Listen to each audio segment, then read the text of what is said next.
After the Battle of Waterloo, the Duke of Wellington famously said, "The only thing worse than losing a battle is winning a battle, because the victory at the price of tens of thousands of people dead or maimed on both sides is nothing to be proud of." And the war between Russia and Ukraine is no different. Thousands of people are dying on both sides, and it's so painful to see. One would think that in our times, this is something that could never happen. But unfortunately, reality is stranger than fiction. All we can do is hope and pray for a time when war will cease, and this will be when Mashiach comes in the era of redemption.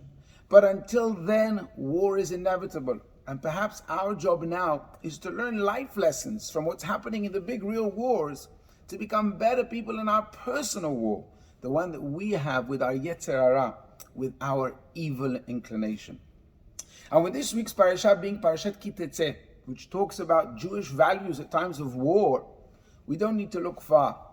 Because one of the interesting commandments that the parasha talks about is the responsibility of a homeowner to build a fence around the perimeters of his roof.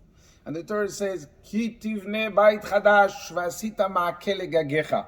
When you build a new house, you shall make a guardrail for your roof. Our rabbis explain that like everything in the Torah, this idea operates on many levels. And beyond the practical function of this mitzvah, there is a conceptual reading with a spiritual and a moral teaching, which is the commandment that we should be careful with hubris. Because the higher one climbs, the further he can fall. The more we progress, the higher the stakes get. When we're at the peak, mistakes are so much more costly.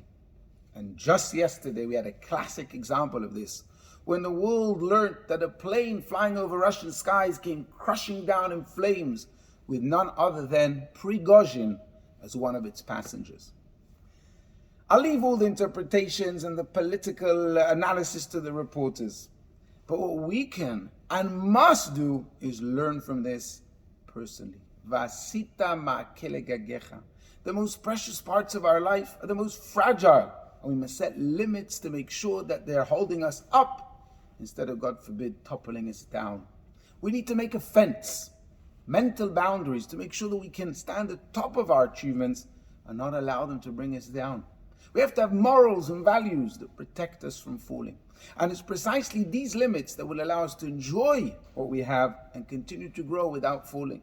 Many people know that after failure comes success, but many people forget that after success, failure can come. Shabbat Shalom.